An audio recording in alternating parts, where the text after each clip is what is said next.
আসসালামু আলাইকুম। আপনাদের HTML এর যে সিলেবাসটা দিছিলাম না, সেই সিলেবাসটা আমি HTML এর ভিতরে ঢুকাই দিছি। হ্যাঁ, তো আমি এখানে ডাইরেক্ট এখান থেকে প্র্যাকটিক্যাল কাজগুলো দেখাবো। আর যেগুলি থিওরিটিক্যাল প্রশ্ন যেগুলি, এগুলি আমার মনে হয় আপনারা ইন্টারনেট থেকে ব্রাউজ করে নিতে পারবেন। এটা নিয়ে হেডাকের কিছু নাই। যেমন হোয়াট ইজ HTML, হ্যাঁ, HTML যে hyper text markup language, website বানানোর জন্য স্ট্রাকচার ইত্যাদি ইত্যাদি।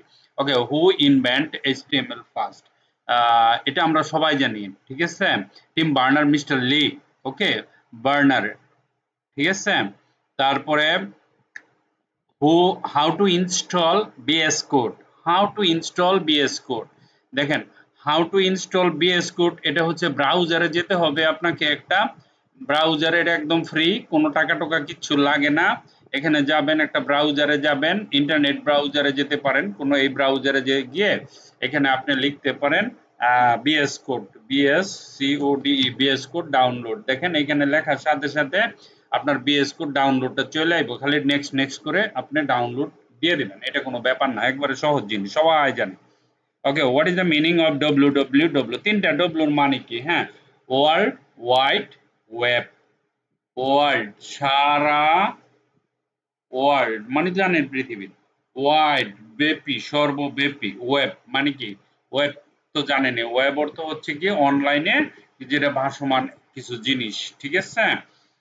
ডেটা টেটা ইত্যাদি আছে আর কি। What is the meaning of HTTP? Hyper text transfer protocol. What is the meaning of HTTPS? Hyper text transfer, hypertext transfer protocol security. What is the meaning of? Okay, আমরা আমরা এখানে যাই, আমাদের এখানে যাই। Okay, what is the meaning of TCP?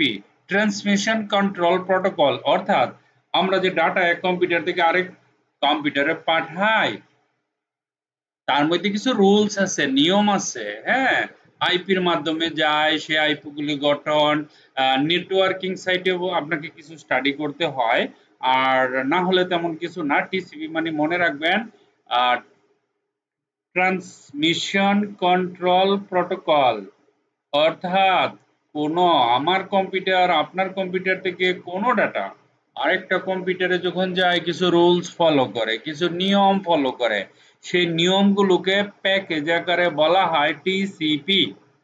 IP সেটা তো জানেনই, 8 বিট 1 বাইট, ঠিক আছে। তো ওই জিনিসগুলো আমরা তো আর এখানে এত ডিটেলসে যাওয়ার দরকার নেই। আপনাকে শুধু আইপিটা বুঝতে হবে এজ এ ডেভেলপার হিসেবে। ওকে, 8 নাম্বার পর্যন্ত আমি কমপ্লিট করে ফেলছি। মেটা চার্চেস অর্থাৎ UT8, এটা হচ্ছে গিয়া বিভিন্ন দেশের, এটা ভুল হয়েছে আমার এখানে দেওয়াটা, এটা এটুক পর্যন্ত। অর্থাৎ আপনার এই যে ক্যারেক্টার সেট, অর্থাৎ আপনি তো ওয়েবসাইট বানাবেন না, আপনি কি ইংরেজি, আপনি ইংলিশ হইলে ইংলিশ বানাবেন, বেঙ্গল হইলে বাংলা, বাংলারও ইংরেজি বানায়, জাপানি, ফার্সি আছে না, বিভিন্ন ধরনের ভাষা সাপোর্ট করে এটাই, এক কথায়। How to install boiler plate? আমরা জানি শিফট 1 চাপ দিলেও হয়, HTML5 সিলেক্ট করলো বয়লার প্লেট চলে আসে, এটা আমরা সবাই জানি। What is the charge set? Again প্রশ্নটা দুইবার হয়েছে, অ্যাকচুয়ালি এটার অর্থ দুইবার হয়ে গেছে, ঠিক আছে, আপনারা একটা পড়লেই হবে। তারপরের প্রশ্নটাতে আসি, হোয়াট ইজ ডক টাইপ? অর্থাৎ ডক টাইপ হলো এই যে উপরে থাকে, এই যে এটা হলো ডক টাইপ, দেখছেন। আমি কেন HTML নিছি? কারণ আমরা HTML শিখতেছি, HTML এর ভিতরে প্র্যাকটিস করবে, প্রশ্নের ভিতরে প্র্যাকটিস দেখাই দিব, সেই জন্য নিছি। আপনারা ওইভাবে করবেন, একদম পারফেক্ট হয়ে যাবে। হ্যাঁ, পুরাটা HTML এর ভিতরে নিয়ে, বডির ভিতরে নিয়ে নিবেন প্রশ্নগুলো, তারপর ওইখানে আপনি প্র্যাকটিস করতে পারবেন।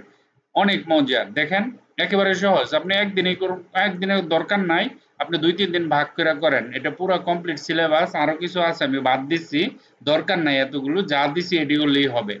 তো ডক টাইপ কি? ডক টাইপ দেখে আমরা HTML ভার্সন 5 চিনব, ঠিক আছে। তো 12 নাম্বার তোমার হয়েই গেছে। Okay, what is meta in HTML? এই যে মেটাটা থাকে কোথায় দেখেন, এই জায়গায় এই যে মেটা লেখা আছে। মেটা, বিশপ মেটা তো একটা কোম্পানিও, তাই না? HTML যে ফেসবুকে কিনা নিছে মেটা। দেখেন এখানে এই যে মেটা দিয়া বিভিন্ন ধরনের, মেটা বিশাল বড় ফাংশন। এটা আপনি শুধু এটুক জানেন যে এখানে মেটা লেখা থাকে, এখানে মেটা লেখা, এখানে হেডের ভিতরে বিভিন্ন লিঙ্ক টিঙ্ক দেওয়া থাকে, বিভিন্ন ধরনের কানেকশন দেওয়া থাকে, দ্যাটস ইট। এটাই what is the meta in HTML। আচ্ছা, what is the title? Title তো বুঝেন, যে কোনো জিনিসের নামকরণ, কোনো একটা জিনিসের নাম হবে, তাই না? আপনি একটা বানাইবেন ওয়েবসাইট, একটা অ্যাপ্লিকেশন, একটা সফটওয়্যার, একটা নাম থাকতে হবে, তাই add title. How to write first HTML code call boiler plate. Boiler plate আপনি কিভাবে বানাবেন? আরে ভাই, বয়লার প্লেট বানানো কোনো ব্যাপার হলো? আমি দেখাই কেমনে বানাবেন বয়লার প্লেট। আপনি খালি এইখানে যাবেন, এই যে এরকম এরকম এরকম, আমি একটু জায়গা বানাই, দেখেন এইখানে কিন্তু আমি HTML প্র্যাকটিস করবো, এই জন্য আমি এটা নিছি আপনাদের প্রশ্নগুলো বোঝানোর জন্য। আমি কিবোর্ড থেকে শিফট 1 চাপ দিলে এরকম আসবে, কিবোর্ড থেকে শিফট 1 চাপ দিলে এরকম আসবে, পরে জাস্ট একটা এন্টার, এন্টার করার সাথে সাথে দেখেন আপনার এই যে এই কোডটুকু হয়ে গেছে, এইটার নামই হলো বয়লার প্লেট। ঠিক আছে? তারপরে আসি হাউ টু কনফিগার দিয়ে লাইভ সার্ভার। বাবারে বাবা, এইখানে যাবা, এইখানে গিয়ে তারপরে এই যে চারটা ঘর আছে না আপনার বিএস কোডে, এখানে একটা ক্লিক দিবেন, দেওয়ার পরে কি করবা, এখানে খালি লিখবা LIV লাইভ SERVER সার্ভার। অবশ্য অবশ্য আপনার ল্যাপটপে ইন্টারনেট থাকতে হবে। তখন এখানে লাইভ সার্ভারে গিয়ে এই যে লাইভ সার্ভার, এখানে ইনস্টলে ক্লিক করলে হয়ে যাবে, আর কিছুই করা লাগবে না, অটোমেটিকলি হয়ে যাবে। ঠিক আছে?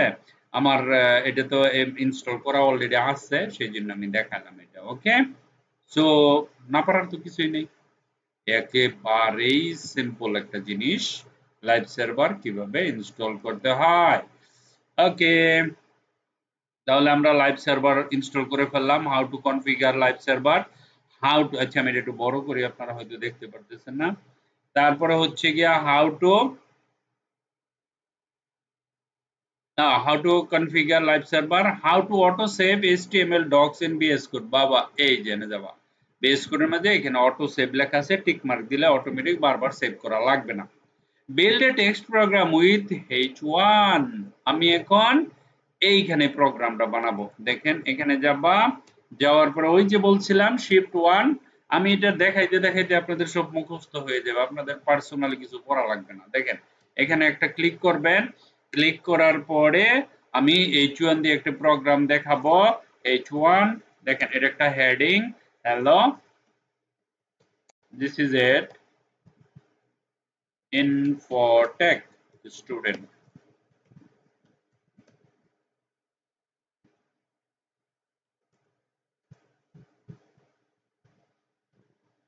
You all are nice। Suppose ধরেন আমি এটা এখানে লিখলাম, এটা আমার একটা হেডিং হয়ে গেল, ঠিক আছে? অথবা নাইস লেখার দরকার নাই, আমি এটুকু লিখবো, এই যে স্টুডেন্ট, হ্যালো, এখানে ক্লিক করে ব্যাকে আসি, আমি এটা দেখায়ও দিতে পারবো এখানে, বুঝছেন? হ্যালো টেলো লেখার দরকার নাই, জিসি যেটি একটা হেডিং বানাবো তো H1 দিয়া, এই দেখেন এখানে হেডিং হয়েছে। আপনি এখানে আসেন, কোথাও না কোথাও আছে এই যে GCZ Infotech স্টুডেন্ট, এটা আমার ওয়েবসাইটে হেডিং হয়ে গেছে। তো এইটাকে আমি যদি হেডিং এ বানাই, তাহলে এখানে একটা পণ্ডিতি করতে পারি না, STY, ওই যে পণ্ডিতি হলো এটা স্টাইল, এখানে কি লিখবো, টেক্সট অ্যালাইন, এই যে অ্যালাইন সেন্টার। আপনি এই পণ্ডিতিটা করতে পারেন, সেন্টার লিখছি, দেখেন আপনার ডকুমেন্টটা বড় করে দেখেন কোথায় কোথায় কোথায় কোথায়, এই যে দেখেন এখানে সেন্টারে হয়ে গেছে, তাই না? এটাই বলছি যে আমি সাথে সাথে ব্যবহারটাও দেখাই দিতে পারবো, আপনার জন্য ভালো না? এটা আপনি নিজে নিজে ব্যবহার করলেন, আলাদা করে কোনো কিছু দরকার নাই, প্রশ্ন আছে ধরলেন, বা সাথে সাথে এক্সাম্পল দিয়ে দিলেন। Good. Build a text program with heading two. বাবা রে বাবা, এই যে এটা দিয়ে আমি খালি হেডিং টেক্সট বানাবো, ধরেন কন্ট্রোল সি, আরেকটা দেখাবো, বাকিগুলো আপনার এখানে গেলাম। আপনাকে কি করতে হবে, এখানে হেডিং এর জন্য 1 এর পরিবর্তে 2 দিতে হবে। ঠিক আছে? এটা আসলে মনে হয় এখানে যাবা, যাওয়ার পরে heading heading heading heading 1 heading 2। ওকে, এখানে আমরা কি করব, আগে তো একটা নিছি না, এই যে এখানে খালি 2 বসাই দিলেই হয়ে যাবে, এই যে 2, এখানে 2, এটি হেডিং 2, অর্থাৎ লেখাটা একটু ছোট হবে, এটা তো আমরা বুঝি। H1 H2, তারপরে কি হেডিং 3, হেডিং 4, হেডিং 5, হেডিং 6, এরকম ভাবে আপনারা করে নেবেন, একদম ইজি না? তাহলে আমরা দেখেন আমার প্রশ্ন কিন্তু 23 পর্যন্ত হয়ে গেছে। ওকে, এই যে 23 নম্বর মতো ডান। এখন আসি আমরা স্পান ট্যাগ। এটা আবার হয়তো একটু কেউ কেউ হয়তো জানেন না, তাদের জন্য আমি দেখাচ্ছি। স্পান ট্যাগটা ভেরি ইম্পর্টেন্ট একটা ট্যাগ। হ্যাঁ, স্পান ট্যাগটার ব্যবহারটা কি? স্পান ট্যাগ কি? কোনো একটা নির্দিষ্ট, ধরেন আমি স্পান ট্যাগটা এই যে 24 নাম্বার প্রশ্নের মধ্যে অ্যাপ্লাই করব, ঠিক আছে? 24 বাবা, 24 কোথায় তুমি? এই যে আমি এই জায়গার মধ্যে অ্যাপ্লাই করব স্পান ট্যাগটা, ঠিক আছে? কিভাবে অ্যাপ্লাই করব দেখেন, 24 এর ভিতরে অ্যাপ্লাই করব আমি। খেয়াল করেন, আমি যখন এখানে একটা এক্সাম্পল দেই 24 এর ভিতরে, এখানে একটা এক্সাম্পল দিলাম, ধরেন আমি লিখলাম H1, ওকে, দিলাম। আমি যদি এখন এই যে প্রোগ্রামটা, না অনেক মনোযোগ দিয়ে দেখেন, ইম্পর্টেন্ট, ভেরি ইম্পর্টেন্ট। এখানে আমি কাট করে H1 এর ভিতরে যখন আমি প্রোগ্রামটা ঢুকিয়ে দিলাম, দেখেন ঢুকানোর সাথে সাথে H1 টা যখন আমি এখানে দিলাম, দেখেন 24 নাম্বার প্রোগ্রামে চলে আসেন। Where is 24 number? This is the 24 number. এই যে মজার ব্যাপার হলো, যখনই আমি প্রোগ্রামটা ঢুকাই দিচ্ছি, এই যে 24 আছে না, তার ভিতরে চলে আসছে সে, দেখেন, এবং এটারে দুই টুকরা করে ফেলছে। এই যে 24 নম্বর প্রশ্নটা, build a text with span tag, এটা দুই ভাগ করে ফেলছে। এই ভদ্রলোক ভিতরে ঢুকে গিয়ে ও নিজে জায়গা দখল করে দিছে পুরা ট্যাগ, ঠিক আছে? আমরা যখন ওরে ইন্সপেক্ট করব, দেখেন রাইট ক্লিক, ইন্সপেক্ট, আরে বাবা, এটা বন্ধ, রাইট ক্লিক ইন্সপেক্ট করব। এখানে ইন্সপেক্ট করার পরে দেখেন মজাটা, দেখেন এখানে আমরা তো প্রশ্ন ইন্সপেক্ট করব 24 নাম্বার প্রশ্নটা, তাই না? H1, এখানে 24টা, এটা হলো নিচে, উপরে যান, এই যে এটা খেয়াল করেন, এই যে 24 নাম্বার H1 প্রোগ্রামটা জানি দেখাইলাম, ওই দেখেন প্রোগ্রাম শুরু করে একবারে বরাবর এই মাথা থেকে ওই মাথা পর্যন্ত গেছে গা। এটার মানে কি বুঝছেন? H1 ট্যাগ সবসময় ব্লক পেজের এক মাথা থেকে অন্য মাথায় পুরোপুরি নিয়ে নেয়, কাউকে স্থান দেয় না। ক্লিয়ার? ওকে, এখন প্রশ্ন হচ্ছে যে যেহেতু স্থান দেয় না, আমি প্রোগ্রামের পাশে অন্য কিছু লিখতে চাই, কিভাবে লিখব? অন্য ট্যাগ ইউজ করতে চাই, তখন আপনাকে কি করতে হবে? স্পান ট্যাগ ইউজ করতে হবে, ঠিক আছে? দেখেন আমরা চলেন স্পান ট্যাগে চলে যাই, আমরা এটা বন্ধ করে দেই, পরে আবার স্পান ট্যাগ করব, দেখাই, আমি দেখাইতেছি আপনারে।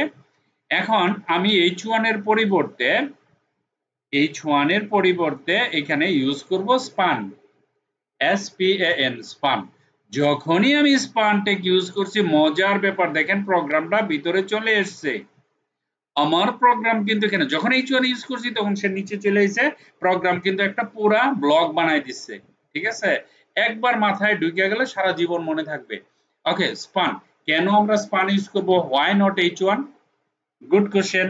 আমরা স্পান ইউজ করব এই কারণে, আমরা চাইলে প্রোগ্রামটা ছোট হয়ে গেছে, H1 দিলে বড় দেখায়, নো প্রবলেম, আমরা প্রোগ্রামকে বড় করতে পারবো। কিভাবে বড় করব? স্পানের ভিতরে ঢুকে যান, বলেন বাবা স্টাইল দিয়ে দাও, এই যে আমরা পণ্ডিতি শুরু করে দিলাম। এখানে এসে বললাম ফন্ট সাইজ, এই দেখেন ফন্ট সাইজ বাবা 60px করে দাও। বাহ, প্রোগ্রাম বড় হয়ে গেছে, দেখছেন? এত বড় দরকার নাই, আমাদের 40 হলেই চলবে আপাতত। দেখেন আমি প্রোগ্রাম H1 কিন্তু এখানে দিলে কিন্তু ও নিচে চলে আসে, আশা করি বুঝতে পারছেন। এখন প্রশ্ন হচ্ছে স্পান ট্যাগ দিয়ে আরো করতে পারবেন, আপনি পিটাকে কালার করতে পারবেন, জিটাকে, এমটাকে, যে কোনো একটাকে কালার দিতে পারবেন। পিটাকে যদি ক্যাপস করে দেই, দেখেন এখানে গেলাম, পিকে ক্যাপস করে দিলাম। হ্যাঁ, পিকে ক্যাপস করার পরে আমরা এখানে আরেকটা ট্যাগ ইউজ করতে পারি, সেটা হচ্ছে ধরেন আমি এখানে আরেকটা স্পান ইউজ করলাম, SPAN, span. Span tag use করার পরে এখানে যখন স্পান ইউজ করলাম, প্রোগ্রাম এখানে চলে এলো। তো তো আমি এখানে শুধু খালি পিটা লিখলাম, বড় হাতের পি, বড় হাতের দুইটা পি হয়ে গেছে না? আপনি প্রোগ্রামের পিটাকে বাদ দেন, এই যে এখানে এখানে এখানে একটা পি বাদ দিতে হবে। যখন আমরা বাদ দেব, তখন এই ট্যাগের ভিতরে দিয়ে আমরা যদি বলি বাবা স্টাইল, হ্যালো বাবা স্টাইল, কালার রেড, হয়ে গেল রেড। দেখেন আমরা কি ডিজাইন করতে পারতেছি না? দেখেন পিটাকে রেড করে ফেললাম, প্রোগ্রাম একই রকম হচ্ছে। স্পান ট্যাগ হলো সেই ট্যাগ 24। আশা করি বুঝতে পারছেন। তারপরেও যদি কেউ না বুঝেন, নো প্রবলেম, ক্লাসে বিস্তারিত হাজির। ওকে, build a text program with HTML entities। ওকে, এটা আমরা যে কোনো ধরনের প্রোগ্রাম বানিয়ে দিতে পারি HTML দিয়ে। HTML এন্টিটি একটা প্রোগ্রাম, আপনি যে কোনো একটা প্রোগ্রাম, কিরকম প্রোগ্রাম আমরা বানাইতে পারি, ধরেন আপনি এখানে গেলেন, এখানে যাওয়ার পরে আপনি বললেন যেমন একটা পি নিলাম, পি ট্যাগ সাপোজ। হ্যাঁ, পি ট্যাগ দিয়ে আমি যদি এখানে LOREM লোরেম বলি যে বা লোরেম তুমি 30 দিয়ে দাও, এন্টার করো। দেখেন এখানে আমার একটা, এই যে এখানে গিয়ে যখন আমি এন্টার করব 30 প্যারাগ্রাফ সে দিয়ে দিবে না?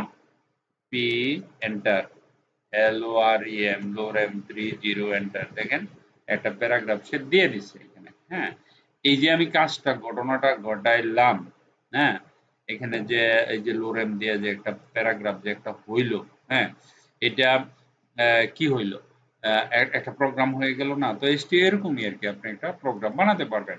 তারপরে আসো 26 build a text program with paired বনাম আনপাইরেট ট্যাগ। এটা একটা মজার ব্যাপার। দেখেন বিআর, আমরা যখন ট্যাগ ইউজ করি না তখন ক্লোজিং ট্যাগ থাকে। মজার ব্যাপার হলো বিআর এর কোনো ক্লোজিং ট্যাগ নাই, শুধু বিআর লিখলেই হয়। ধরেন আমি এখানে একটা বিআর লিখলাম না, এই যে বিআর লিখছি, দেখেন বিআর এর কোনো ক্লোজিং ট্যাগ নাই, একটা ট্যাগে কাম হয়ে যায়। তারপরে বিআর মানে কি ব্রেক। আমি যদি এখানে দুইটা লেখার মাঝে প্রশ্ন মাঝে দূরত্ব দিতে চাই, BR BR BR BR BR BR BR BR BR BR BR, okay, কত ডিবিআর দিছি না? দেখেন আপনার এই যে ওয়েবসাইট কতটুকু ফাঁকা হয়ে গেছে। তাহলে ওয়েবসাইটের মধ্যে আপনাকে ফাঁকা বানাতে হবে, তখন এরকম বিআর দিয়ে দিবেন। ঠিক আছে, এইটার নাম হইলো পাইরেট আনপাইরেট। পাইরেট মানে কি, অর্থাৎ ক্লোজিং ট্যাগ আছে, আনপাইরেট মানে ক্লোজিং ট্যাগ নাই, এটাই আর কিছু না, যেমন বিআর ট্যাগ। ওকে, কিছু কিছু জিনিস আছে যেটাকে ক্লোজিং ট্যাগ হয় না, optional. Build a text program with text formatting. এখানে কিছু ব্যাপার আছে, টেক্সট ফরম্যাটিং এর জন্য কয়েকটা জিনিস আছে আপনারা ইউজ করবেন। সেটা হচ্ছে, ধরেন আমি এখানে এটাকে একটু এদিকে আনি, আপনাদের সুবিধা হবে। যেমন মনে করেন আমি 27 প্রশ্নতেই আমি এটা করব। 27 কোথায় আছে বাবা? 27 এই যে এটা, আমি এখানে যাব, আমি কিছু কি ফরম্যাটিং ইউজ করব। ফরম্যাটিং বলতে কি বুঝি জানেন? এই ব্যাপারগুলো, যেমন বোল্ড, বি বি দিলাম না, এন্টার দিলাম, এই বোল্টের ভিতরে যদি আমি কিছু লিখি এটা বোল্ড হয়ে যাবে। আর বোল্ড কি জিনিস সেটা তো আপনারা জানেন, তাই না? মোটা হয় লেখাগুলো। তাহলে 27 এ যাই আমরা, দেখেন 27, এই যে লেখাটা একটু মোটা হয়েছে, এটাই। ঠিক আছে, বোল্ড আছে, মাইক্রোসফট ওয়ার্ড আর কি, এটা লেগে আছে। তারপরে ধরেন মার্ক যদি আমরা করি, ধরেন 27 এই থাকি আমরা, আমরা যদি বলি এখানে মার্ক, MARK, মার্ক, এন্টার দেন, মার্কের মাঝে যদি কিছু লিখি এটা মার্ক হয়ে যাবে, মানে হাইলাইট হয়ে যাবে। ঠিক আছে, ধরেন আমি এই জিনিসটা মার্কের মাঝে লিখলাম, কন্ট্রোল এক্স দিলাম, দেওয়ার পর আমি এখানে মার্কের মাঝে নিয়ে এলাম, দেখেন 27 এ যান, 27 মার্ক হয়ে গেছে। ঠিক আছে, তারপরে ওই যে পড়াইছি না, কিউ দিলে কোটেশন হয়, হ্যাঁ, এদেরকে ফরম্যাট বলা হয়। যেমন 28 প্রশ্নে যদি আমি যাই, সেটা হলো নেস্টিং ট্যাগ, সমস্যা নেই, এটা বুঝাইতেছি। Nesting of tags is very important. Nesting of tags হচ্ছে কি, ধরেন আমি এখানে লিখলাম ডি আইবি, ডিপ, এন্টার দিলাম, তাহলে কি হইলো? ডিপ হইলো না, একটা বক্স। নেস্ট হলো, নেস্টিং হলো একটার ভিতরে আরেকটা, নেস্টিং হচ্ছে একটার ভিতরে আরেকটা। আমি যদি ডিপের ভিতরে একটা বক্স নেই, একটা না, একটা ডিপের ভিতরে একটা বক্স, আরেকটা বক্স, আরেকটা বক্স, আরেকটা বক্স, আমরা কি পারি না? ধরেন ডিপের ভিতরে একটা ডিপ নিলাম, তারপরে আবার আইলাম, আবার বললাম ডিপ, আরেকটা হয়ে গেল, আবার বললাম ডিপ, আরেকটা হয়ে গেল, আবার বললাম ডিপ।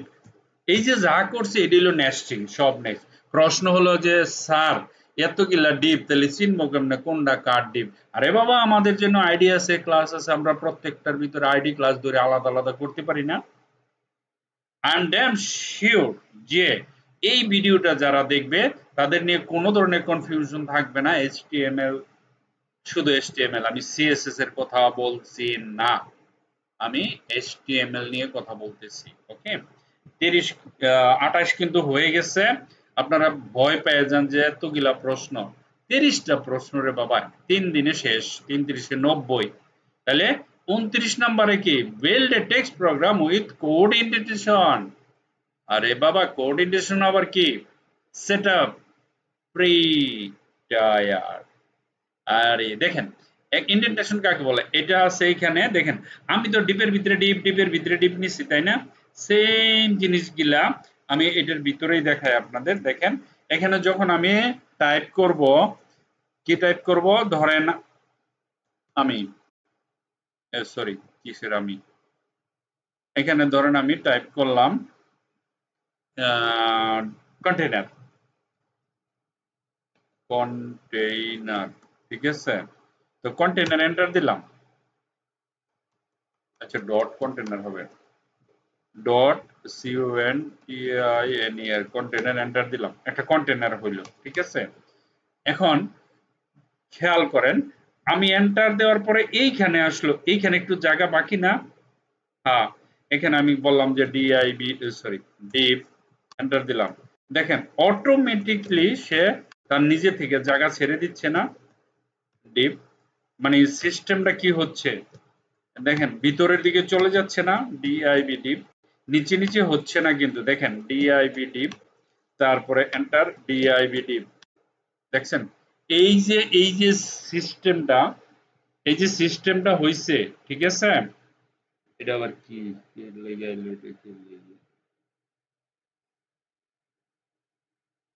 আর এটা অ্যাড আইছে করতে,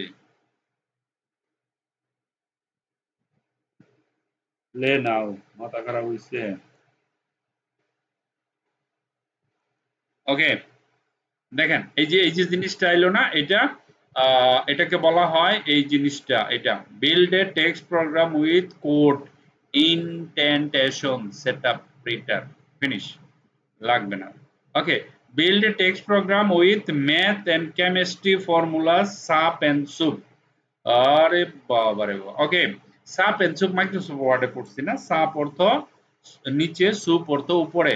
তো আমরা এখানে যদি লিখি এরকম, একটু স্পেস দেই, এখানে লিখবো SUP, সাব দিয়ে এন্টার দেন। দেখেন এখন আমি যদি এটাকে ধরেন এই প্রোগ্রামটা,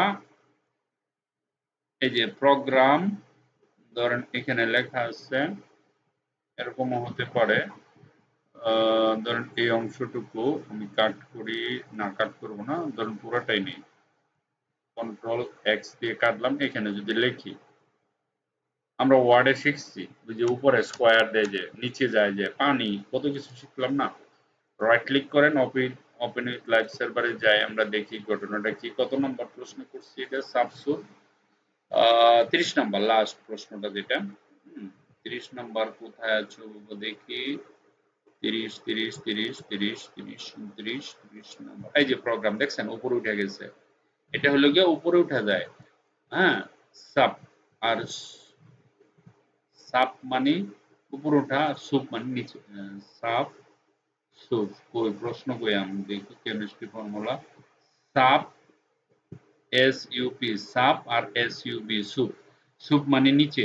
তো আমরা কেমিস্ট্রিটাকে যদি সুপের ভিতরে ঢুকাই, SUB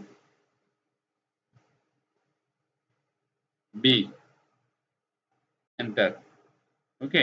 তো কেমিস্ট্রিকে যদি ঢুকাই দেবো, কেমিস্ট্রি নিচে নেমে গেছে, কন্ট্রোল X কেটে ফেললাম, তারপরে এখানে যদি দেই আমরা এরকম দেখেন, কেমিস্ট্রি উপরে, এটা সুপ না তো, কেমিস্ট্রি বাবা, কেমিস্ট্রির আগে পিছে চাপ চুপ, এটা ব হবে, বি হবে, ব, এটা হবে বি সাব, এটা হবে বি, পি না, পি উপরে, বি হবে নিচে, দেখেন, ঠিক আছে। তাহলে এখানে আসি আমরা, এই যে কেমিস্ট্রিটা নিচে নেমে গেছে, দেখছেন, বুঝতে পারছেন আপনারা, এই যে এই যে এটা প্রোগ্রাম উপরে, এটা নিচে সাবসুট। সো গাইস 30 কোশ্চেন ডান।